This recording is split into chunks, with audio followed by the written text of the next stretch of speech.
Alors, du coup, on part sur la deuxième session du Global Challenge. Donc, encore 4 startups, 4 minutes en anglais, 3 minutes de questions par le jury. Et donc, je vais appeler le jury pour qu'il revienne sur scène.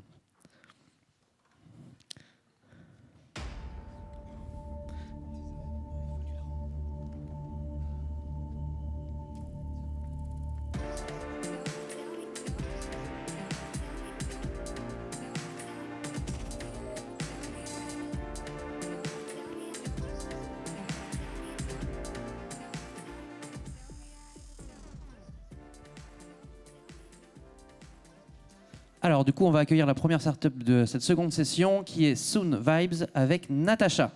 On peut l'applaudir.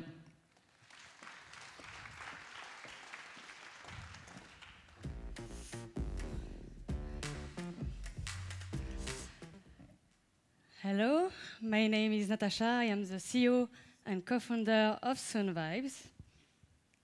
First of all, who is this guy? This guy is my brother. But he is also a musician, creating music in his bedroom. And he wants more feedback on his music to get visibility and to find professional opportunities. But the volume of independent artists is increasing a lot. It will reach more than 40 million people in the next 5 years. Hopefully, we have a solution for Tom. We have Soonvibes, the first music and talent discovery platform. Soonvibes, we have developed a music curation tool based on the data we collect, so we can organize the content. We match the artist to their fans, media, labels, and corporate needs. And all is possible thanks to all the music lovers. We convert our community into talent hunters. Check out the video.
So, our main achievement, the creation of 4 music communities, gather more than 70,000 artists.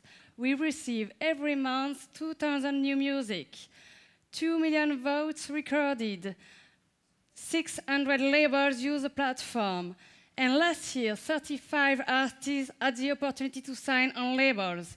20 artists performed at big stage on festivals. Our business model is based on the monetization of the music we receive. 1% of the best music are signed on Soonvibes Record and Publishing. 29% enters our music catalog. For example, for playlists, we work for June, for the playlist of June. And also for synchronization, for the cinema, advertising. And 70% concerns all the data collection. So we work with all the music professionals like labels, radio, but also famous artists like David Guetta, influencer, like YouTuber, and also festivals in France, in Europe, and brands and corporates. So what's next? We are opening to all music genres because it was just about electronic music until now. And we will launch our token. It will allow artists to buy some services and new functionalities. And we are raising 1.2 million euros.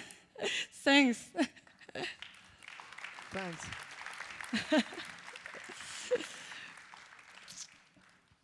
Cher jury. Hi. Hi.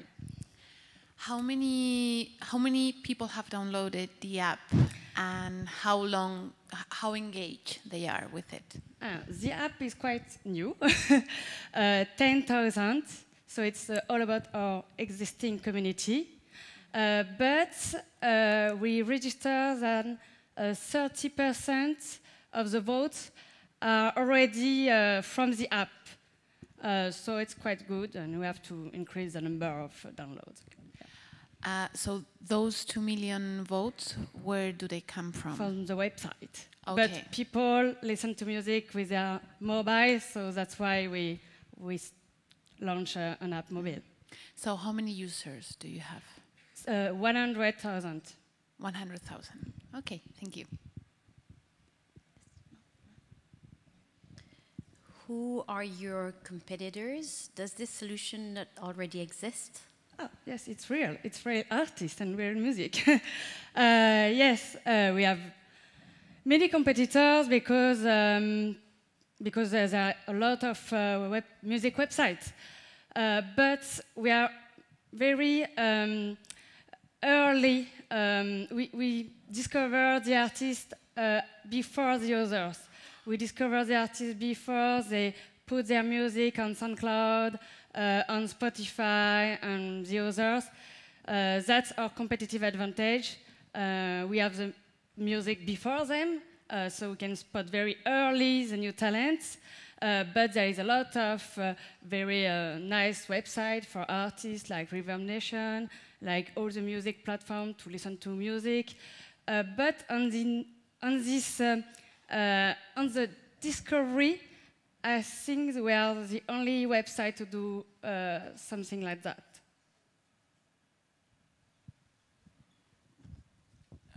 I understand why new artists would be happy to be on your platform and be discovered by users, but what are the real motivation of the users to get on your website or use your app? Music lovers? Music fans? Okay. They are engaged to listen to music, to comment, to share the music, because when they participate, they earn points. And they can compare their points in the shop for different prices, like tickets for festivals, like materials for musicians, a lot of prices. So we succeed in converting this kind of music fans to be engaged on the platform, discover new talent. Thanks a lot. Merci beaucoup. Alors, on va accueillir la deuxième start-up, qui est une start-up, contrairement à ce que j'ai dit dans le journal ce matin, qui est une start-up nantaise, qui s'appelle Blinkl, et on accueille Vincent.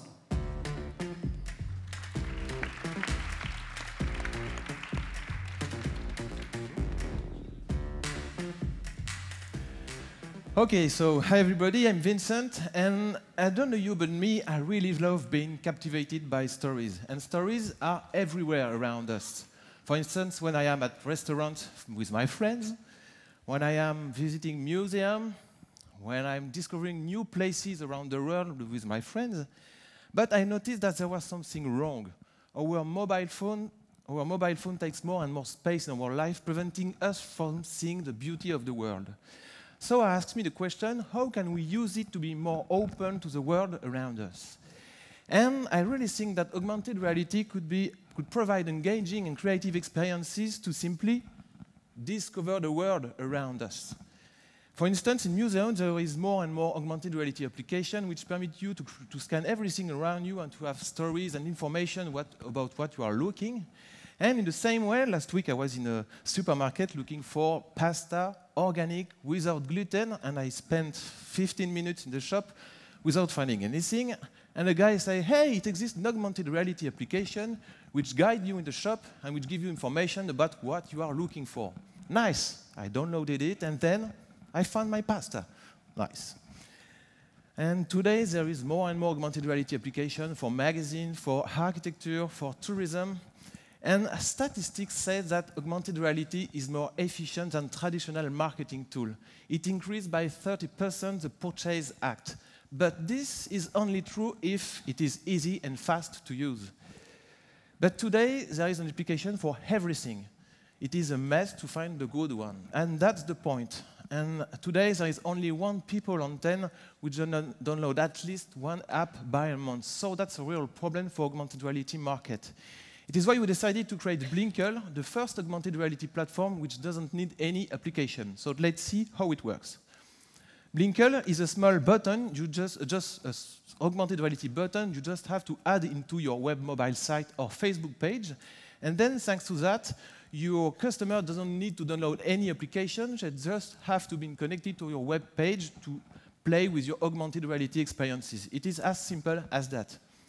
On the other side, Blinkl is an online platform which permits you to create your own augmented reality experiences in few steps and to follow the success of your augmented campaign. And Blinkl is thinking to be close to your need because it is based on 3 monthly plan which permit you to be close to your own consumption. And finally, by the fact we managed to avoid the need of application for augmented reality, Blinkl become a new way for communication. For instance, Blinkl today is the easiest tool to create augmented content for magazine, newspaper, and have data on your readership. In the same way, Blinkl today is the easiest tool to create augmented reality experiences directly in your shop and to have data about your consumer habits. So, finally, with Blinkl, let the consumer just be an actor of your own communication campaign. Because, and it is the last word, knowing how to tell stories create engagement, storytelling become value creating. So please, tell your stories with Blinkl, the first augmented reality platform without any application. So thanks a lot.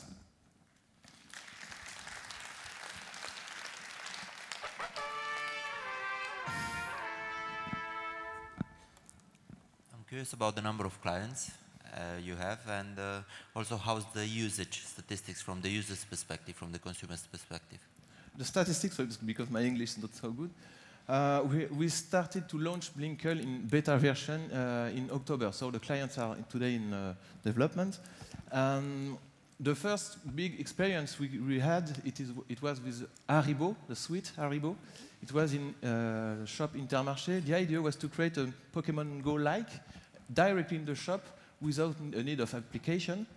And in 1 week, for the first time in 1 week, the operation during 1 week, we had more than 5,000 connections in 200 shops. So for the first experiment, it was quite nice. Did this convert into more sales for them? Sorry? Did this convert into more sales for them, or was just a marketing campaign? It is an operation, a marketing campaign. The idea was to hunt ghosts in the shop, and when you manage to obtain all the ghost which was hidden everywhere in the shop, you earn some gain, something like that.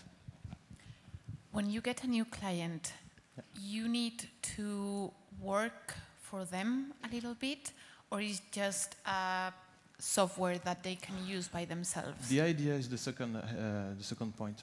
Today we are in beta version. Some clients have the platform because they are autonomous to create their own campaign.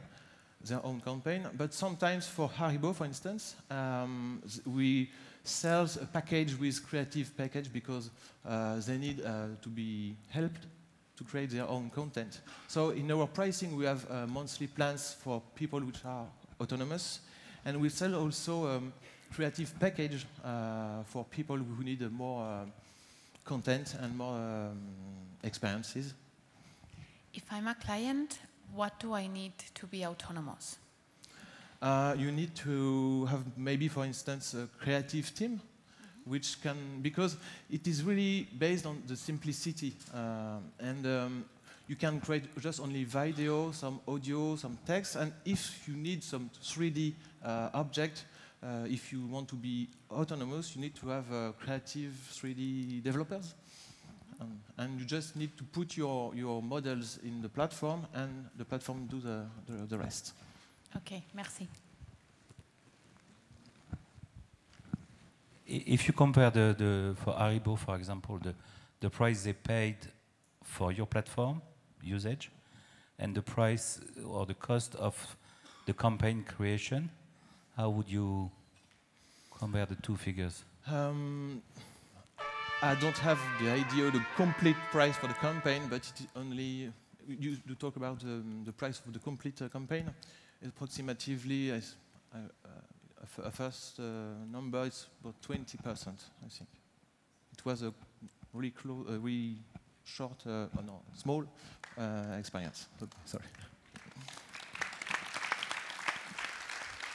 Thank you.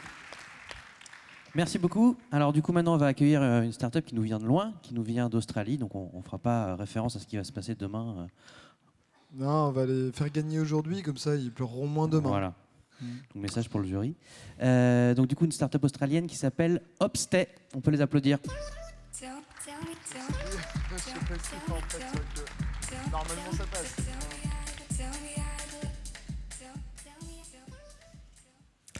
Hello everyone, my name is Lucas and I'm the co-founder of Hopstay. And at Hopstay, we believe that people should have conversations with cities in the exact same way they have conversations with friends. The way us as humans interact with content is fundamentally changing. And with advancements in voice and chat functionality, the conversational interface represents the new way of how information will be accessed. And of course, the travel sector is no different. Currently, travel discovery starts on mobile more than 60% of the time. More than 50% of people would rather message a business than call them. Growth in messaging platforms is outpacing traditional social networks. And if we look to China, 35% of mobile usage currently occurs on one platform, and that's WeChat. What this tells us is that traditional websites are simply no longer enough, as mobile, social, and messaging continue to dominate the digital ecosystem. And that's where we come in. Hopstay is a destination chatbot framework for cities. We work with cities, we take all of the city-based content and information, and we pull it into our platform, which then reformats all of that information and content for the conversational interface. Then we overlay the brand voice of the city on top of that and launch the virtual assistant on messaging platforms of their choice. The result is a destination concierge that can provide up-to-date, live, dynamic information on events, festivals, bars, restaurants, transport and weather, just to name a few. And it's smart too. Our products won't send you to the beach if it's the middle of winter by using contextual analysis and personalization to ensure that the content we deliver is highly relevant and highly personalized. And ultimately, that's how we defend ourselves too. We aren't just another chatbot agency, but a company that's offering one solution to a very large yet targeted market. The more cities, the stronger the artificial intelligence, and the more defensible we become. We offer our clients 4 key value propositions. We increase content reach, we improve visitor engagement, we reduce friction in the destination experience, and ultimately we help them sell more products. Our business model is threefold. Firstly, we charge an implementation and integration fee, followed by a monthly subscription and a small commission on the sale of products through the platform.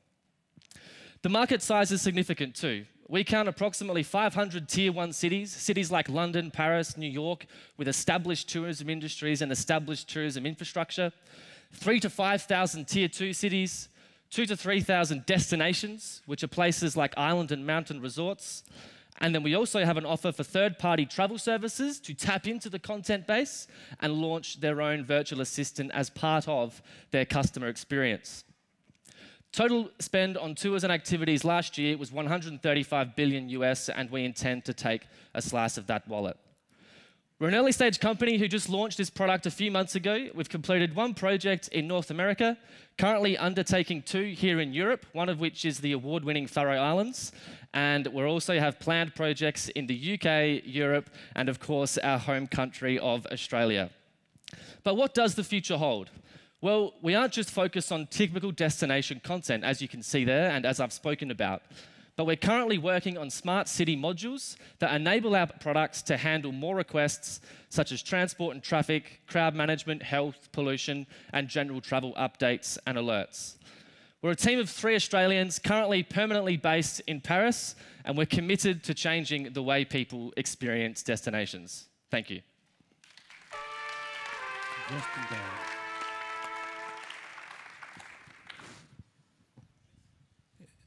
Local authorities are very, very painful clients. Why did you choose them as customers? It's a good question. I probably don't think they're as painful as perhaps the image is, and I think it very much depends on the country. And we've learnt that as well. We're noticing that tourism bureaus or destination marketing organisations are becoming much more progressive and are much more interested in working with startups. And we actually view it as very much an untapped opportunity because it's a place where people aren't working that much, but we find them quite easy to deal with at the moment. Having said that, I do agree with you. There are some problems.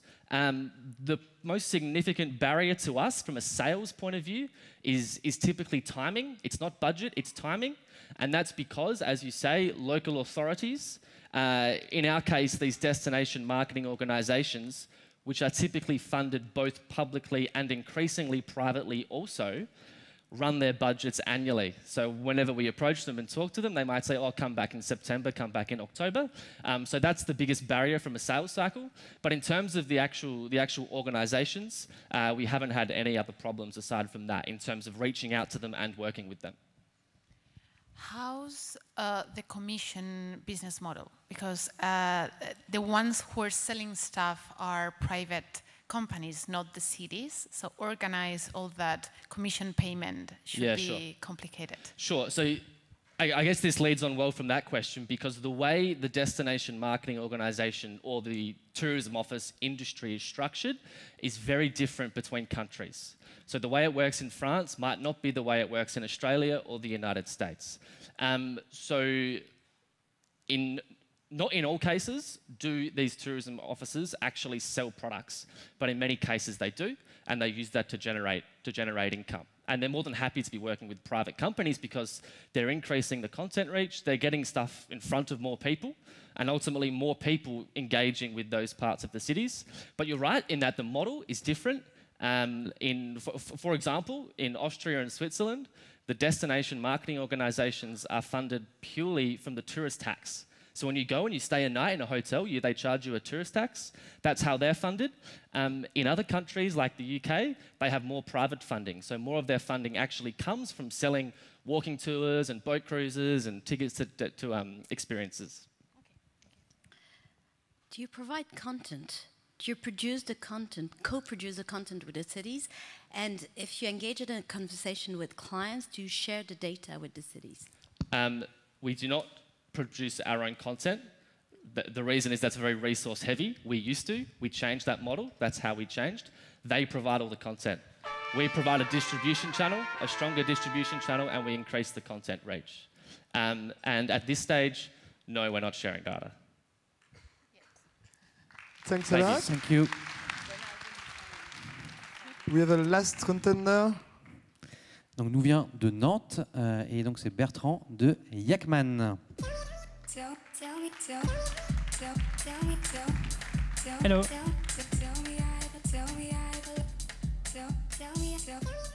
Okay, good afternoon everybody. My name is Bertrand Favre. I'm the co-founder of Yakman, and today we are going to talk about insurance and especially financial protection in insurance, which is a new regulatory model we created. So what is Yakman?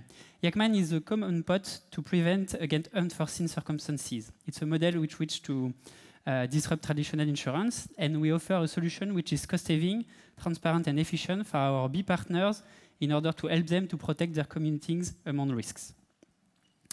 So what was our starting point? On the B partner side, when you need to create an insurance product, it's a very painful process. Insurers used to take 18 months to create a product. It's with very high threshold.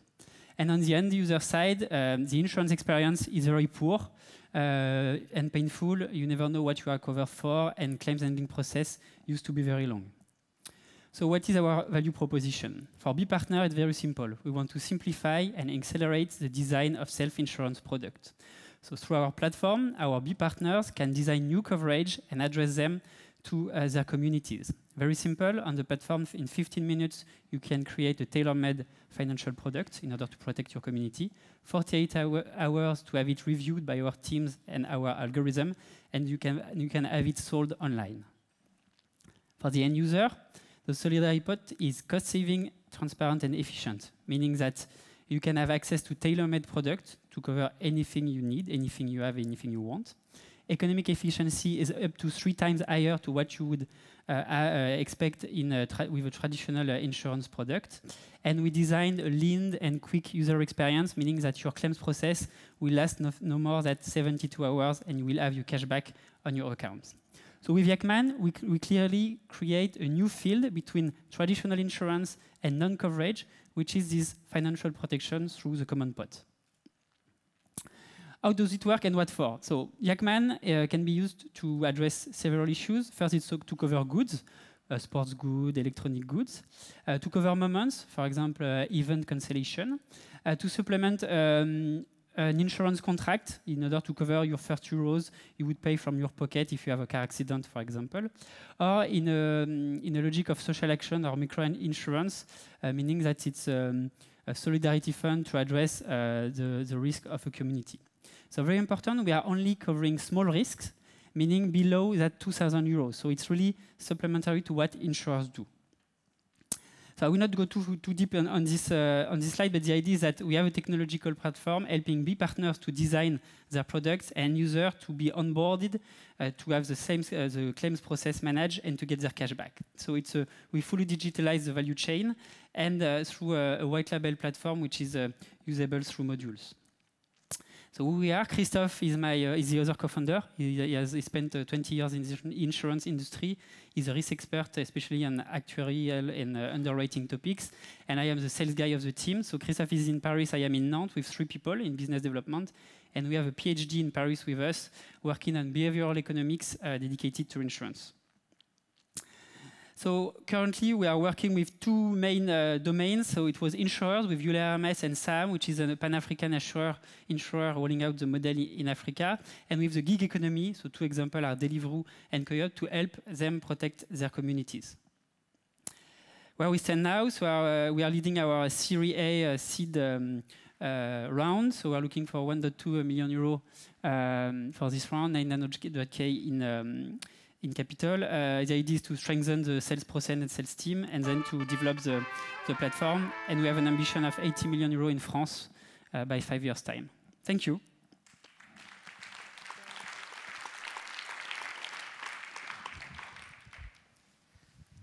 I didn't get it entirely about what you call B partners. Who are they?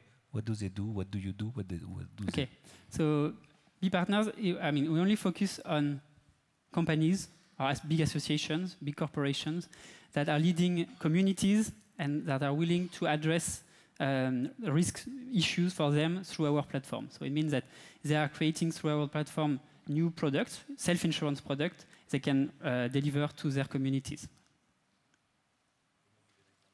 So for example, Deliveroo, which is a good example, is using the platform to protect, they created a product in order to protect the bikes of the riders against theft through the platform. So they use the platform, they did a white label product and roll it out with their community.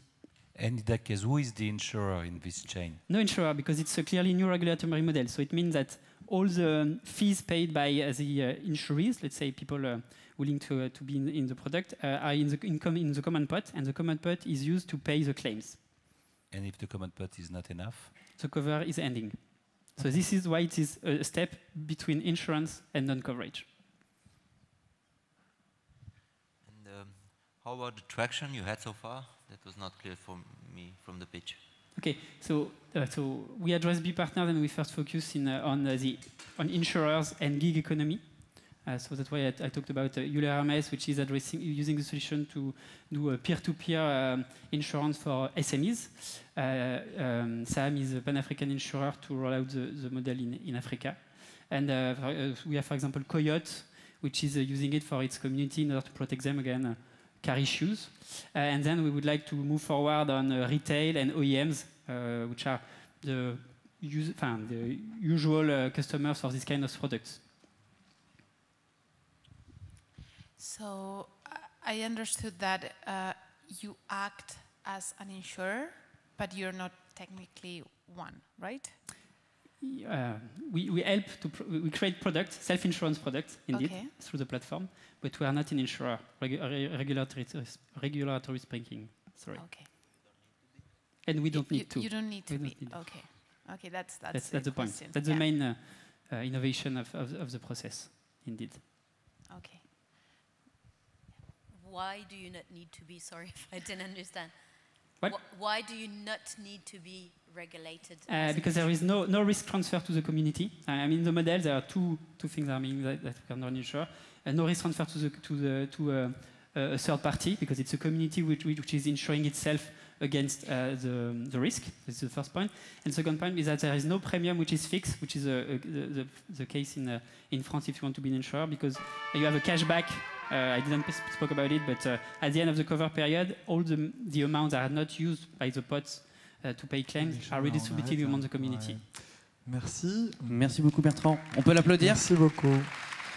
Donc ainsi se termine la finale du Global Challenge. Le jury donc du coup va aller se retirer pour délibérer en backstage, donc du coup au deuxième étage de Stereolux, et pour choisir donc du coup un premier, un deuxième, un troisième et puis un coup de cœur du jury. En tout cas, merci beaucoup pour les résultats. Florian, c'est dans combien de temps?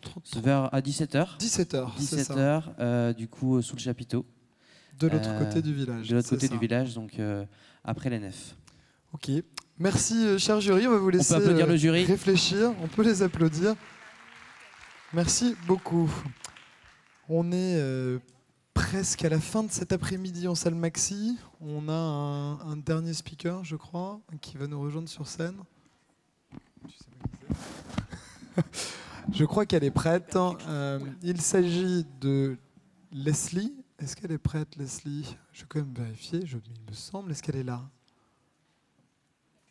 On va voir. Et du coup, elle est là, Leslie. Bienvenue sur le Web2day. Tu vas avoir la lourde charge de conclure cet après-midi. C'est toujours le moment. Oui, il faut l'applaudir, c'est pas facile. C'est la dernière conférence de la journée. C'est la dernière conférence du Web2day dans cette salle. Merci d'avoir accepté notre invitation, on est ravis de t'accueillir. Je crois que tu as 20 minutes, c'est ça, et bien, écoute, je vais te laisser en profiter. Le micro marche, on t'entend. On m'entend bien. Alors attendez, je vais juste poser ça correctement. Pardon. Je vais DJ pour vous. So I'm going to speak in English for you today, and I'm really pleased to be here. In 2011, at 26, I got my first tattoo, and actually it was the last one. And I'm going to show it to you so you can understand what I'm talking about. Here, if it wants to work. Can you see it? No? Hello? Well, if you can see it, it's right here. Oh, here we go. So this tattoo is a code. It's a secret. Apart from my mother, some friends, and everybody who watched my latest TED Talk, I never told anyone. But today, I will spare you 10 minutes of suspense and tell you all what it represents. This is the date of my 30th birthday, the 20th of October, 2014. By this date, I promised myself I will have accomplished a specific list of goals in my career. By this date, I promised myself I will have accomplished some of my dreams. However, as I was approaching my 30s, I started to have doubt and feel lost. Today, I'm 33, and everything on this list does not interest me, and even worse, saddens me. So, of course, as expected, my mother asked me if I regretted having the tattoo. This is when I realized two things. First, it was a brilliant idea to not get it on my face. Second, I have the biggest lesson of my life printed on me until my death. Think about it. It's convenient. Every morning when I put deodorant, I'm like, oh, little reminder of what matters in life. So, today, I have a few questions for you. What if our dreams were not ours? What if today's society was conditioning us since childhood to a certain vision of success? What if our expectations and ambitions took us away from what makes us happy and impacted our society and the world? And what if this was mainly responsible for it? I'm going to leave it here because it's not polite to have it around. So let's go back to the list and why I ended up in a tattoo parlor. Like many of us, my choices and ambitions have been influenced by one, my personal story, and second, by the society and my culture. When I was young, I loved the theater.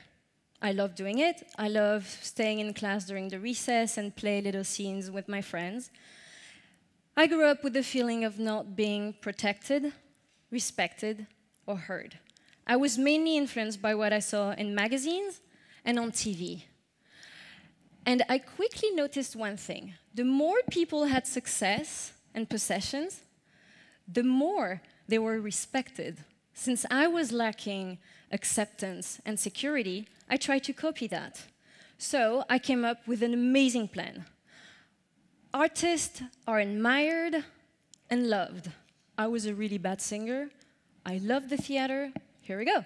I'll become an actress. Everyone will love me. Life is good. I set my dreams and my ambitions to heal my childhood wounds. I wanted to prove the world I was capable of something. So, I've been an actor for 10 years. I was on TV series on TF1 and France 2. And then at 26, I moved to Los Angeles to pursue my dreams. I wanted to be in Hollywood movies. Over there, I started to live the lifestyle I always dreamed of. This one. And I even booked part in American movies. But to tell you the truth, every time I filmed, I was bored. I could see the difference between the other actors who were there for their passion and the other, like me, in the corner of the room, scrolling down their phone, posting on Instagram. When I realized I wanted more from life, I was ashamed. I was scared of what people would think. I couldn't change my mind now. I've been doing everything for this career for 10 years. What would they think? Would they think I failed? The problem is, I started my career when it was the boom of internet and the arrival of social network and smartphones. And this impacted me way more than I thought. My smartphone became the continuity of my arm, and my avatar was completely mixed with my real self. So, to just be clear, I'm not here to criticize internet. It would be super rude as a digital summit. And I think it's an incredible way to connect, to create, and advance our societies. It was all fun and games when it started. It was great. It had the best intention. But now, are we really aware of what's going on before our eyes? How, really, are the big internet companies shaping our world, and to what extent? Our search on Google and Amazon, our feeds on Facebook and Instagram, news site ads, and that's just to name a few, are all filtered by algorithm, which means that everything we look at, everything we hear, is indirectly chosen for us. Big internet companies don't consider us as human, they just see us as data. Facebook, which has more than 2 billion members right now in the world, has been accused by its own employees to manipulate our emotions and decisions. A former executive at Facebook even said in the press, "Your behavior, you don't realize it, is programmed." So, our behavior is programmed. What are we going to do about it? In 2017, adults spent 5.9 hours on internet daily in the United States. And this is exactly what those big internet companies want from us, to spend more time on their platform for profit. How long do I spend on internet? I don't even know, to be honest. I have no idea. I have no idea because I stopped counting. I think last year I would check my emails about 20 times a day. And the worst is, my behavior was completely unnoticed by my friends because they were doing the same thing. Now, imagine you're having dinners with your mother, let's say your mother or your family, and as you're eating, you leave your house, go check your mailbox outside every 2 minutes, and then you come back. And then you're like, oh, I'm going to check my photo album for no reason whatsoever. And you do it. And then you come back to the dinner. And then you go back outside and ask your neighbor if you didn't receive a package. That would be insanity. So if this is not normal in real life, why are we doing this with this screen? Why? Social media provoke addictions compared to alcohol, tobacco, and drugs. Alcohol, tobacco, drugs, even food industries are regulated. And some of them are not even allowed to advertise in some country. So why don't we address this addiction the same way we address any other addiction? I'm just asking. Manoush Zomorodi said in her last TED Talk that the only people who refers at their consumers as users are technologists, yes, and drug dealers. So, on a survey, we realize that most adults feel like social media are making them feeling bad about themselves. This is because the addiction is based on the simple fact that it's based on the way we represent ourselves. And, sorry, I need to drink. The way we represent ourselves, I don't know where's my, ooh, it's here. It's based on the simple fact that this addiction is based on self-representation and outside gratification. And the problem with that is that now, not only we have to face our egos, but we have to face everybody else's egos all day long, all the time. So, social networks pushes us to idealize the lives of others and make us feel not good enough. We're not good enough for work, we're not young enough, not skinny enough, not old enough, not poor enough, not rich enough, not zen enough. We're never enough. What it did to me, it destroyed completely my self-confidence. I started to do things I don't even like to be able to post about it, and I started to want things that I don't even respect because they're the opposite of my values. I admired, I compared, and I judged. And I liked, I liked, I liked. I liked all day.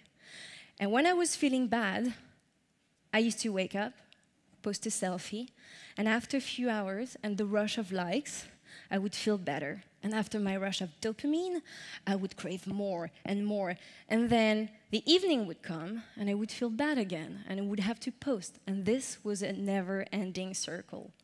But the problem with my filtered selfies is I was sending the message to my entourage and to young people that to be respected or loved, you have to rely on a distorted reality and values that the consumer society has imposed on us. So I'm going to show you an example. If this works, here we go. Yes, embarrassing. This first picture, I posted it 3 years ago. It was after the last photo shoot I did. It was with an incredible photographer, obviously, but everything behind that is fake. I got 2 hours of makeup. I was concerned about my pimples and my dark circle. I was scared. I was in the water. I was freezing.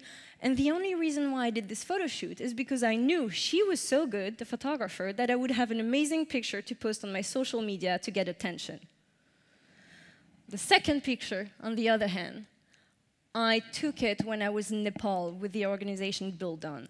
I was visiting a program against illiteracy. I met this man with a group of other women. They were all here to learn to read and write.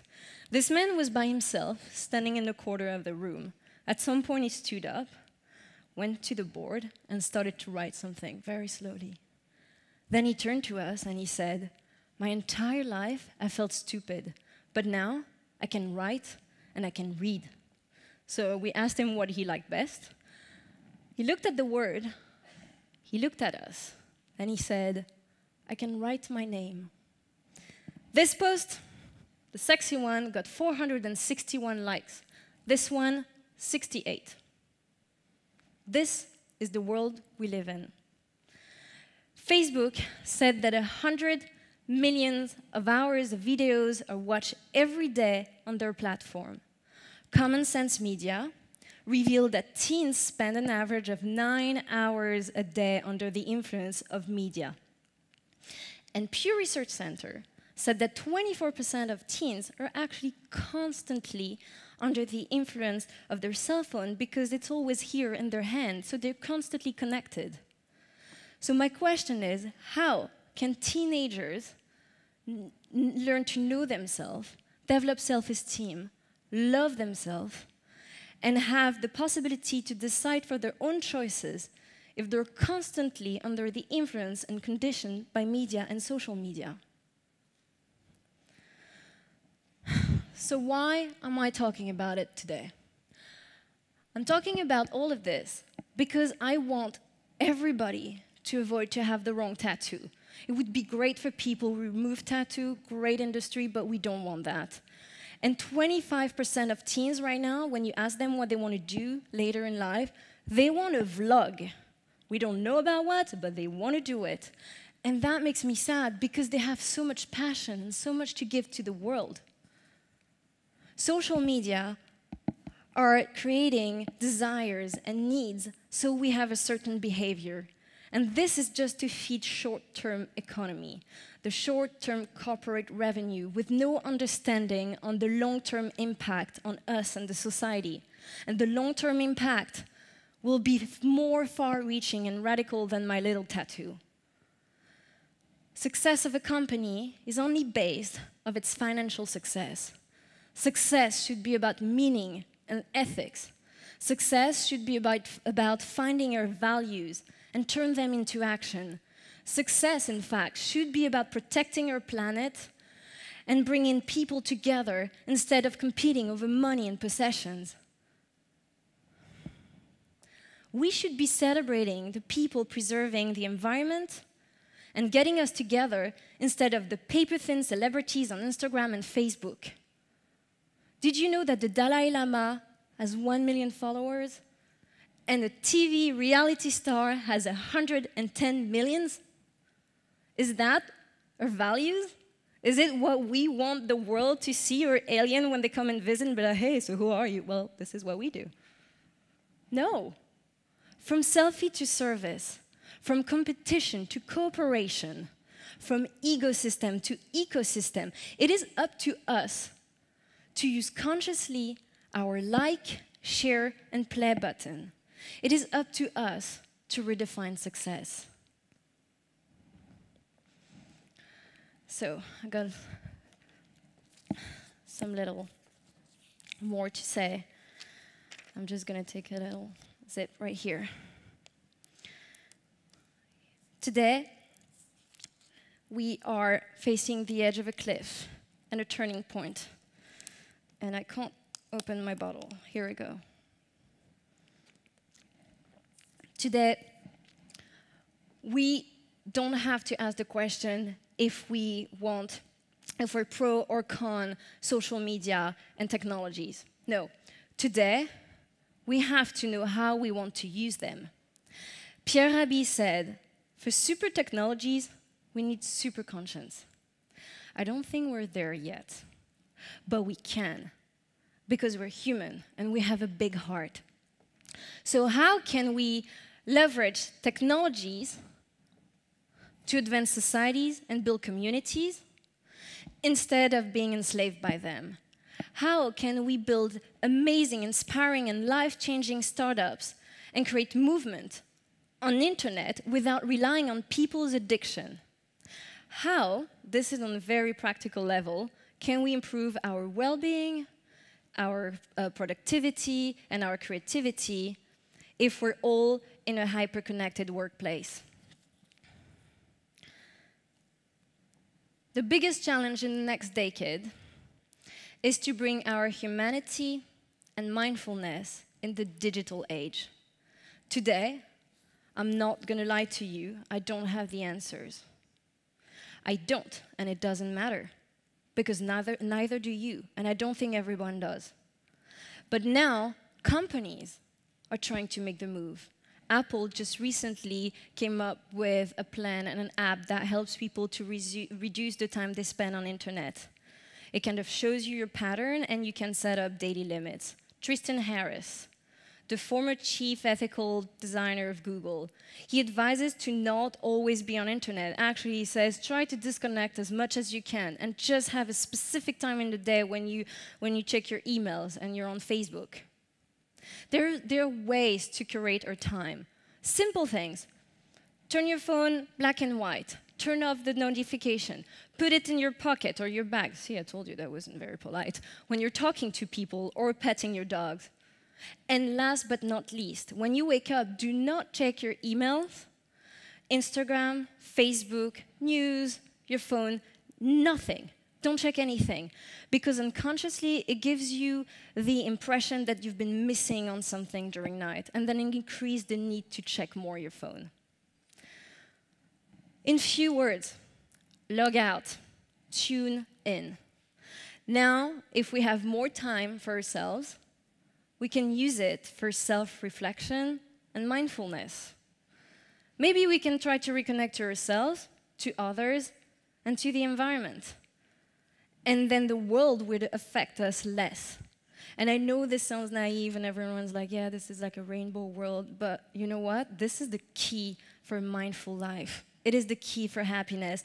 And it's so important that mindfulness movements are blooming all over the Silicon Valley right now. So what helped me was meditating, walking with nature, petting my dog, cookies, simple things in life. I actually had time to self-reflect, and I realized that I had to face my needs and understand them. It was messy, it was uncomfortable, I did not like it, my friends suffered, trust me. But then I realized that I was lacking love, and I saw my vulnerability. And my lack of love became my act of rebellion against the system. I was so obsessed with love that I even decided to do a documentary about it. So 3 years ago, I left everything, and I asked my friend to do a documentary about love. It's a quest on 4 continents. We're going to try to see how love can change the society if we all made it a priority. We strongly believe that the lack of love is the cause of all violence, suffering, and injustice in the world. The documentary is called I Love Therefore I Am. Here. When I started this, it gave me a sense of purpose. Far away from the life I decided for me at the beginning. Far away from the life I wanted to show on social medias. But with the sense of purpose, I felt at peace. My ambitions were not triggered by my needs. It came from a sense of confidence. I wanted to give more. I was happy. So now, I asked you 2 questions before we go. What is the list behind your tattoo? And how can we help each other finding ours?